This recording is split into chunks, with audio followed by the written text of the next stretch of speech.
let's say you get this deal, CUSMA 2 with the President of the United States. You're going to have to convince a lot of Canadians skeptical of the trustworthiness of the President that no, this time he means it. He'll keep his word this time on CUSMA 2. How will you explain that the President can be trusted when he signs a document with your name on it?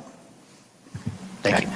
Donald Trump thought slapping Canada with yet another massive 50% tariff threat would make him look strong, decisive, untouchable.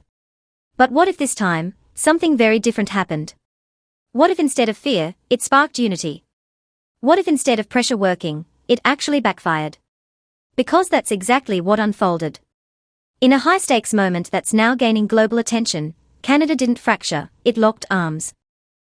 Prime Minister Mark Carney stood side by side with premiers across the country after the First Minister's meeting and delivered something few expected: calm, calculated resistance. And here's the real question you need to think about. Is this the moment Canada finally draws a hard line against US economic pressure? All these governments would do whatever it takes to defend and support our families, our business, etc. And I'd like to hear some, after 3 hours of meeting, some specifics. Counter tariffs are a possibility, and so on, if you could provide some specifics. And then two, let's say you get this deal, CUSMA 2 with the President of the United States. You're going to have to convince a lot of Canadians skeptical of the trustworthiness of the President that no, this time he means it. He'll keep his word this time on CUSMA 2. How will you explain that the President can be trusted when he signs a document with your name on it? Thank you. Well, first, in terms of doing whatever it takes, there's multiple aspects of that. First, and I won't repeat the whole element of, but it's building the economy and support. Like that's fundamental. It's diversifying our trade relations. It's all that. Secondly, it is helping those sectors that are affected directly by the tariffs with financial support, supporting their workers, reorienting demand for some of their products where that's possible, providing some level of trade protection, if necessary, remissions, other aspects. So there's a variety of things, and we're working through that. We've been doing this and supporting literally tens of thousands of jobs in the trade in the 232 sectors, the strategic sectors: steel, aluminum, automobiles, and others. And we'll continue to do that with other sectors that are affected. The third is responding if these tariffs or other measures come into force. There's a full range of things that we can do in that regard. We don't need to respond in advance. In fact, I think it would be counterproductive at this stage to respond in advance. But it's important to know what your options are, to have worked it through, to have shared as it affects certain provinces or they have perspectives directly, and be united in that response. And I would say, and premiers obviously speak for themselves, we are united in direction and objective and purpose and seriousness about the response. We are going to support Canadian families, workers, businesses, full stop. From the very beginning, the tone was different. This wasn't reactive politics. This wasn't panic. This was control. While Trump's approach relied on urgency, pressure, and unpredictability, Carney did the opposite. He slowed things down. He chose his words carefully. He projected stability. And in global politics, that contrast matters more than most people realize. Because markets don't just respond to policy, they respond to confidence. Investors don't just follow numbers. They follow signals. And what Carney signaled in that moment was clear: Canada is not negotiating from weakness. But then came the moment that changed everything. A reporter asked the question everyone was thinking, but few expected to be answered so directly. Can Canada actually trust Donald Trump to honor a new agreement? What followed wasn't loud. It wasn't aggressive. It was something far more powerful. Now, to the second part of your question, first, I have to be convinced, we have to be convinced, the team has to be convinced, the premiers have to be convinced that an agreement is worth the paper it's written on, and I think at the core of that is that the agreement recognizes the benefits, the very, very many benefits that trade with Canada brings, not just to Canadians, but to Americans. I mean, it's their self-interest. But it has to recognize, it has to be aligned, has to have provisions that reinforce, of course. But we will know when we see it. And I would say we go in from Missouri, to use an American expression, on this, and with wide eyes, lots of options, rolling up our sleeves, doing the work, but we're working on behalf of Canadians, and we'll know it when we see it. Watch Carney's expression carefully when asked about trusting Trump on any new deal. That pause. That measured look. And then, that now viral line referencing Missouri, paired with those wide, almost disbelieving eyes. It wasn't just a response, it was a signal. A signal that behind the diplomacy, there's realism. A signal that blind trust is gone. And let's be honest, after years of tariff swings, sudden reversals, and broken commitments, can any leader afford to rely on promises alone? That moment hit hard because it humanized Carney. It showed a leader who understands exactly who he's dealing with. No illusions. No theatrics. Just strategy. And that raises another question. If trust is off the table, what replaces it? The answer. Leverage. Enforcement. Strength.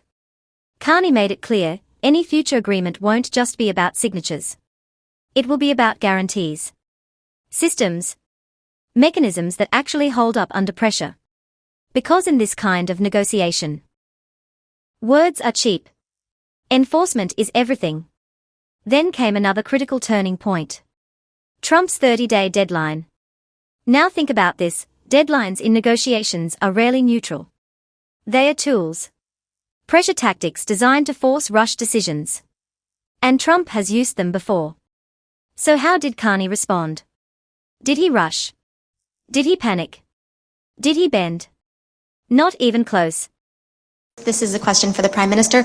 Prime Minister, I'm wondering how you see this window of time of trade talks given the new 30-day deadline. Do you think that this is a meaningful opportunity to approach some sort of endgame with the United States, or is it just another pressure tactic from the Trump administration? It's both. I mean, that's the direct answer. We've seen a series of trade negotiations that the U.S. has undertaken, and normally there's a deadline. Normally there's an outsized tariff associated with that deadline. First observation.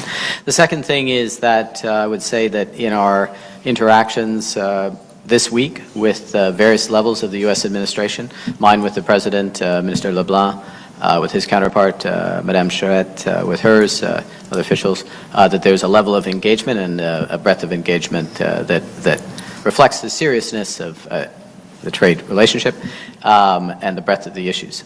So it creates an opportunity. Now, and I'm going to hand back to you, Kate, but I'll just say that First Ministers, Premiers, and myself, we've had a series of conversations on this, on what it means, what our priorities are, where we go from here. And I will give you two observations from that. One, we all recognize that the most important thing we can do is to continue to build this economy strong and unite this economy. That's job one. That immediate benefits for Canadians, and that is what we can control. And the second is to be united with respect to our strategy, our negotiating strategy, and our objectives. And part of that unity is recognizing that there isn't a series of little trade issues, they're broad trade issues. All of them have to be part of a comprehensive agreement. Instead, he acknowledged the deadline, but refused to let it control the narrative. He reframed it, called it what it is, a tactic, and then calmly shifted the focus back to Canada's strategy. And that strategy is where things get interesting. Because instead of division, Carney emphasized unity. Not just symbolic unity, real coordination between premiers, provinces, and federal leadership. And that's a direct counter to one of the oldest strategies in geopolitics, divide and conquer. If one region breaks, the entire negotiating position weakens. If one leader caves, pressure spreads. But when everyone moves together, that changes everything. It tells Washington something very clear. You're not negotiating with fragments, you're negotiating with a unified front. And here's why that matters beyond politics. It stabilizes markets. It reassures investors. It sends a message globally that Canada is predictable, structured, and resilient, even under pressure. So now the question becomes, Is Trump's strategy losing effectiveness? Because if pressure no longer creates cracks, what happens next? And just when you think the message couldn't get stronger, Carney shifts gears again. He moves away from Trump entirely. And this might be the most strategic move of all.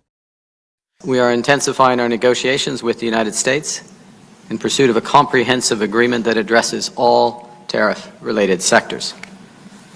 In all circumstances, irrespective of the outcome of those negotiations, Canada will do whatever it takes to build our strength at home and to support Canadian families, workers, our farmers, our businesses.